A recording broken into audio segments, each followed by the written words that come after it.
سلامونه ملګرو، امید ده چې ټول روغ جوړ یاست او ژوند مو ښه روان وي. د یو نوې موضوع او د یو نوې ویډیو سره بیا زه ستاسو خدمت کې حاضر یم. د موضوع شروع کولو نه مخکې زه غواړم چې تاسو ته یادونه بیا وکړم. تاسو ټول زما دا هیله ده چې دغه زما یوټیوب چینل تاسو ټولو وطنوالو سره شریک کړئ او دغه ویډیوګانې ټول سره شریک کړئ تر څو ټول معلومات واخلي او د ټولو څومره چې وطنوال دلته په فرانسه کې مشکلات لري چې هغو ټولو ته حل لارې چارې پیدا شي. ښه راځو د موضوع طرف ته. نننۍ زما چې کوم موضوع ده هغه زرسن ده. ماته ډېر زه هغه موضوع انتخاب چې کوم دی ستاسو په میسیجونو ستاسو کمنټونو باندې کوم. ماته ډېر میسیجونه ډېر پیغامونه راغلي وو کمنټونه چې په زرسن باندې زه ویډیو جوړه کړم. زرسن په فرانسه کې دا قانون دی چې د 25 کال نه هر چا عمر کم وي هغه زرسن کې راځي او چې د 25 نه جګي نو هغه بالایسن کې راځي. بعضې قوانین دي چې هغه فرق کوي د زرسن او د بالایسن په منځ کې. نو زه غواړم په هغه مشکلاتو باندې خبره وکړم. هر کله چې یو زرسن د 25 کال نه د چا عمر کم وي هغه اسناد واخلي وړه SBC واخلي نو دوی باندې هغه د روپۍ چې کوم میاشتنۍ روپۍ دي هغه بندېږي. نو دوی به بیا دغه روپۍ د کوم ځای نه اخلي څه به کوي کور ته به څنګه اپلای کوي څه به کوي. نو دې دپاره د فرانسې دولت چې کوم دی یو خاص دفتر لري یو خاص مسؤل دفتر دی چې هغې ته ویل کېږي میسیو لوکل. د میسیو لوکل څه خدمات دي تاسو به ورسره ځان څنګه رجسټر کوئ او تاسو به خپل میسیو لوکل چیرته پیدا کوئ. دا درې باندې به زه د درې سوالونو باندې زه خبرې کول غواړم. اول میسیو لوکل به تاسو چیرته پیدا کوئ.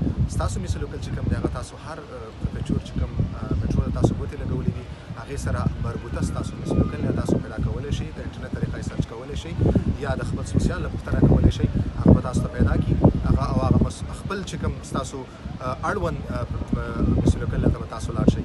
دویم هغه کسان چې کوم په کیمپ کې اوسېږي هغه د خپل د کیمپ مسؤلین سره خبره وکړي نو هغه به دې ته خپل هغه اړوند چې کوم میسیو لوکل دی هغه به ورته وکړي. اوس میسیو لوکل سره به تاسو ځان څنګه رجسټروئ. دوه لارې دي څنګه ځان ثبتوئ. اولنۍ لار ده هغه آنلاین تاسو آنلاین د خپل موبایل نه د کمپیوټر نه ځان آنلاین هغه سره رجسټر کولی شئ. رندیور سره اخلي بیا هلته ورځئ. دویم تاسو راسن دفتر ته ورتللی شئ نو دې دواړو لارو باندې تاسو ځان ثبتولی شئ. دریم اوس میسیو لوکل کوم خدمات ورکوي ټول نه مهم چې کوم دی او زموږ او ستاسو غټ هغه مشکل دا دی چې د میسیو لوکل چې کوم میاشتنۍ روپۍ دي هغه به تاسو ته هغه د وفي چې کومې روپۍ تاسو باندې بندي کړي دي هغه به تاسو ته بېرته شروع شي. بیا هر میسیو لوکل چې کوم دی هغه فرق کوي روپۍ بعضې 400 بعضې 200 بعضې 2500 هغه فرق کوي. نو هغه به ستاسو خپل میسیو لوکل تاسو ته هغومره روپۍ درکوي میاشتې چې کوم دی. دویم میسیو لوکل به تاسو ته ستاسو چې کوم ځای د اوسېدو لپاره کور به تاسو ته پیدا کوي درکوي. دریم د وفي د مکتب د مخکې به تاسو ته میسیو لوکل چې کوم دی هغه تاسو ته درس د فرانسوي زده کړې شروع کوي او هغه ډېر مهم او ډېر ضروري شی دی چې تاسو هغه ووایئ او زده کړه وکړئ فرانسوي زده کړئ. څلورم میسیو لوکل چې کوم دی هغه تاسو ته ټول نه غټ چې کوم مهم کار دی هغه فارماسین دی.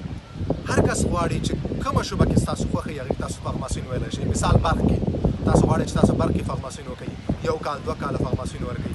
هغه فارماسین د ختمېدو نه بعد تاسو بیا یو مسلکي کس هغه کې جوړ شئ او تاسو بیا یو ښه کار یو ښه تنخواه ځان دلته پیدا کولی شئ. تاسو بیا خلک کار درکوي تاسو مسلکي اوسئ. د هغې نه بعد بل دا دی چې ستاسو ژوند ډېر مطلب مشکلات حل کېږي او تاسو یو ښه ژوند دلته کولی شئ.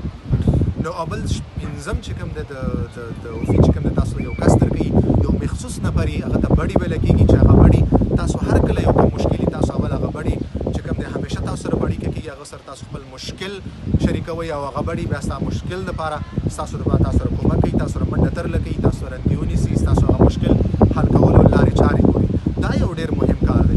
نو ډېر دلته افغانان دي چې هغه دا معلومات نه لري. ډېرو دا معلومات نشته چې میسیو لوکل ته به هغوی څنګه لاړ شي. هغوی ژوند ډېر مشکلاتو سره هغو سره روپۍ ماهانه نه وي.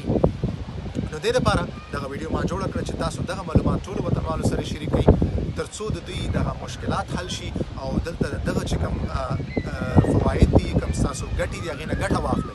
تاسو په دې خبرو پوه شئ. صحیح دی ملګرو. نو ستاسو هر کله چې تاسو خپل خپلواني یا ملګری یا څوک تاسو سره کور کې اوسېږي هغه زرسني هغه سره دغه ویډیو تاسو شریکه کوي هغه تاسو راسم دغه ته معرفي کوي میسیو لوکل ته چې هغه لاړ شي او هغه ټول دغه د مشکلات چې کوم دی هغه حل شي او د دې لپاره حل لارې چارې پیدا شي. نو ملګرو دا زما نننۍ موضوع امید چې تاسو پوه شوي یې. امید دی دغه ډېره مهمه موضوع وه. زه بیا دا تاسو ته په دغه موضوع باندې تاکید کوم چې دغه ویډیو تاسو ټولو ملګرو سره شریک کړئ. هر څوک که تاسو پېژنئ خپل خپلوان ملګري هغه تاسو راسم د اسناد اخیستنه تاسو باید میسیو لوکل ته ولېږئ تر څو دی ځان هلته رجسټر کړي او دغه ټول خدمات چې کوم دي د دې نه فایده واخلي ګټه واخلي او د هغه ژوند جوړ شي. اخري کې ملګرو هر تاسو که پیشنهاد دي هر تاسو غواړئ کوم موضوع کې تاسو مشکل لرئ هغه تاسو ما زما یوټیوب چینل چې کوم کمنټونو برخه را سیکشن دی په هغې کې تاسو ما ته لیکلی شئ. په آینده کې په هغه موضوع باندې تاسو ته ویډیو جوړوم او تاسو ته په هغې باندې معلومات درکوم. بیا هم که ستاسو هر څه سوال وي تاسو ما نه کولی شئ، یا ستاسو اړوند تاسو نشئ پیدا کولی، ستاسو کوم اړوند نشئ لیکلی، نو ما ته ستاسو زما په یوټیوب چینل په کمنټ برخه کې هغه ما ته ولیکئ. زه به تاسو ټولو سره هغې برته لینک پیدا کړم، هغې کې به هغه د ثبتولو تاسو ته چې لارې چارې دي په هغې به تاسو ته رهنمایي وکړم. مننه ملګرو، تر بل ویډیو پورې ښه وخت په مخه.